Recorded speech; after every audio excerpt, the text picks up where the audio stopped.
Kinagabihan, napag-usapan nila Yuki at ng lolo ang patungkol sa naganap na debate ng kanyang kapatid. Kaunting pagtatama lamang, ang matandang ito pala ang lolo at hindi ang mismong ama ni Kuse. Nabanggit nito ang pagtaas ng reputasyon ni Kuse dahil sa panalo, isang bagay na hindi nito naibigan kaya siniguro kay Yuki na talunin ito kahit anong mangyari. Giit nito na kahit walang talento si Yuki gaya ni Kuse ay umaasa siya sa pagiging competent nito, bagay na wala ang binata at mas pinili umanong takasan ang responsibilidad bilang tagapagmana.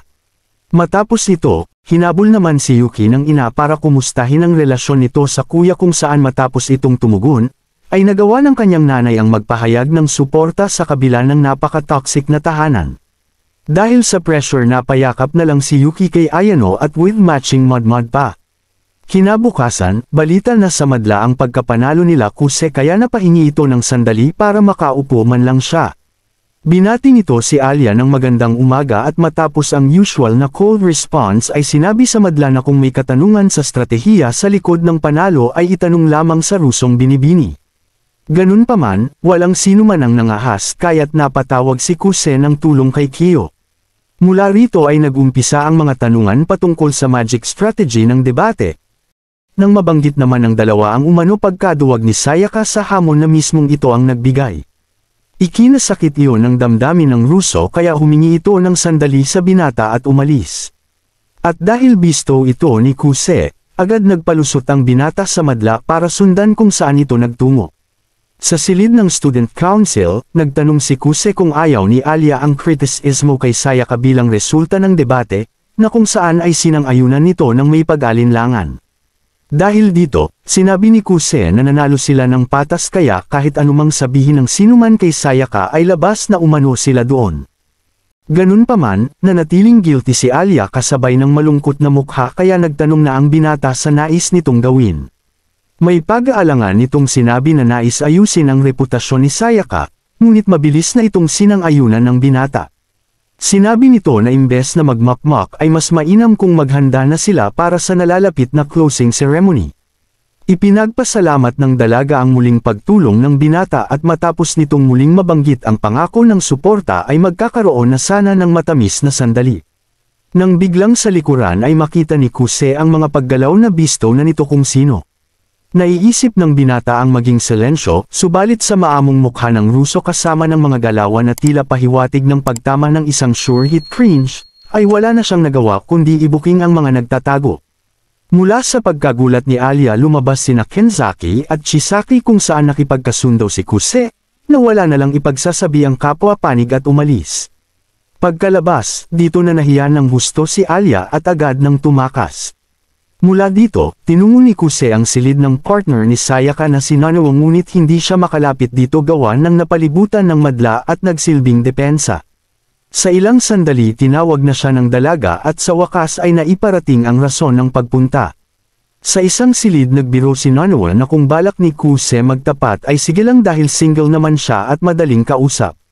Nagpaalala ang binata na makipagrelasyon lang sa napupusuan subalit hindi pa umano ito nakipagrelasyon sa nagugustuhan dulot ng walang alam sa pag-ibig. Mga salitang nagpakaba kay Kuse ngunit mas piniling sabihin sa dalaga, na taasan nito ang value ng sarili. Ito ang mga sinabi ni Sayaka noon, na nagpaalala naman kay Nanoa lalo't may kasabay umano iyong sapak. Nagduda si Kuse kung magkaibigan talaga ang dalawa subalit pinutol na iyon ng dalaga para pag-usapan ang pakay ng binata. Dito na ipinarating ni Kuse ang tungkol sa request ni Alia kung saan napatingala si Nanoa at kung bakit umano iyon sinasabi gayong magkalaban sila. Matapos banggitin ang mga kaibigang ipinadala na paunang kritiko ni Alia sa debate, sinabi sa kanya ni Kuse ang kapangahasan at hindi man lang ito nag-alangang mawala ang mga kaibigang iyon. Ganun pa man, sinabi ng dalaga na kay Sayaka lamang siya tunay na may koneksyon kaya wala ring pakialam kahit mawala ang nasabing kaibigan. Mula sa kuryosidad, nagtanong si Kuse kung bakit nito kaibigan ang isang tao na mahirap basahin at sinagot naman ni Nanoa na yun mismo ang dahilan. Para tapusin ang usapan sinabi ni Kuse na kung maaari ay gumawa ito ng kapanipaniwalang rason sa ginawang pag-walkout ng partner, at ipagkalat iyon gamit ang koneksyon nang sa ganon ay mawala na ang kritisismo. Mabilis sumangayon ang dalaga at sa kanyang pag-alis ay napa-otako mode na naman si Kuse. Mula sa kung saan tinawag nito si Ayano na bigla naman lumitaw sa gilid kasama ang lokong master na nagpagulat sa binata. Nagpaliwanag ito na di umano nakita ang kuya kasama si Nanoe na kanyang katunggali, kaya minabuting maglunsad ng reconnaissance mission. Habang binabagtas ng tatlo ang kahabaan ng Malabo Highway, dumating naman si Alia na agad nagselos at umalis. Pinadinig nito sa Russia na iniwanan na naman umano siya para sa iba. Agad naman gumawa ng istorya si Yuki na maaaring nagluto si Alia ng tanghalian ni Kuse bilang pasalamat, ngunit ginantimpalaan lamang nito ng pangangapit bahay sa iba. Isang istorya na bilib naman itong cute na tagasunod. Lipat kay Nanoa, naalala nito ang ginawang pagsapok ni Sayaka sa kanya matapos makipagmatamisan sa kahit sino, kung saan napapangiti naman ito dahil may isang tao pala ang nag-aalala sa kanya. Pagkabalik sa kanilang silid, dito na ipinagbigay alam ng dalaga sa mga kaibigan na siya rin ang dahilan ng pag-walkout ni Sayaka sa debate. Iyon ay matapos umano nitong malaman ang ginawa niyang paglagay ng kritiko ni Alia na sa tingin nito ay hindi patas.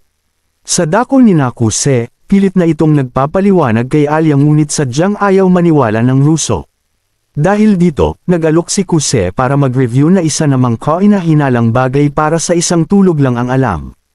Ganun pa man, pinayagan pa din siya ng Ruso, ngunit gaya dati ay halos maghalik na ang kanilang uniforme dahil sa lapit nila sa isa't isa. Sa isip ni Kuse ay ayos lang iyon basta't walang makakita, nang biglang dumating si Master kasama si tagasunod. Nagtanong si Yuki kung pwede makisali sa review at sinagot ni Alia sa Russian ng ayoko nga. Nang tanungin ni Kuse, napasa ngayon naman ito ngunit muling sinabi sa Russian na sa totoo lang ay gusto niyang sila lang umano ng binata. Sa ilang sandali napatanong si Alia kung bakit nakatingin lang si Crush sa answer sheet at sinagot naman siya na mas mainam iyon kesa mag-effort sa tanong na hindi maintindihan. Sinabi ni Yuki na kasanayan iyon ng binata na pinasigundahan pa nito kay Ayano kaya wag na umano itong mag-alala. Ito ang mga kaalamang nagpaselos na naman sa Ruso. Mula dito, nagtanong si Kuse kay Ayano kung may hindi ito naiintindihan sa binabasa at inamin naman nito. Ganun pa man, tinanggihan ng Super M ang alok na tulong at sa halip ay tawagin daw siyang walang kwenta. Tinanggihan iyon ng binata at dito napatanong si Alia kung talagang magkababata ang mga ito dahil di halata.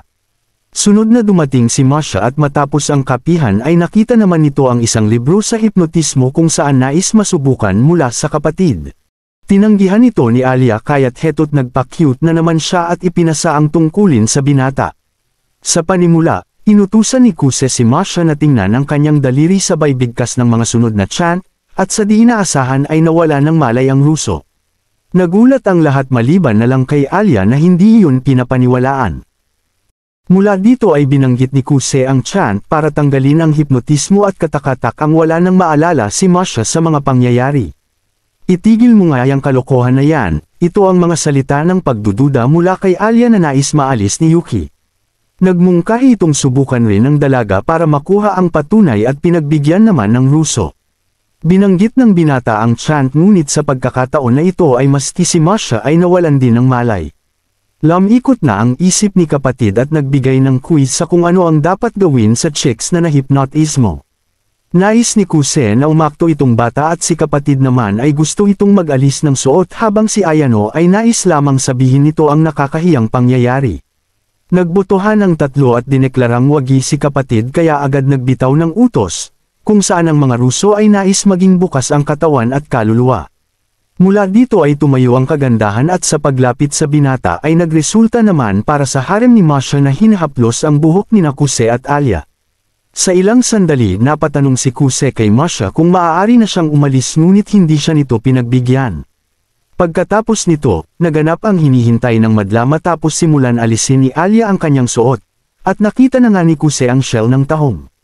Matapos enjoy ng mainit na figure ng Ruso, sunod na tumayo si Masha para sa kaparehong fit at dahil nag-aalab na ang mga kaganapan, ay minabuti ni Kuse na banggitin na ang reversal chant bago pa tuluyang bumungad sa kanya ang letter F ni Alia.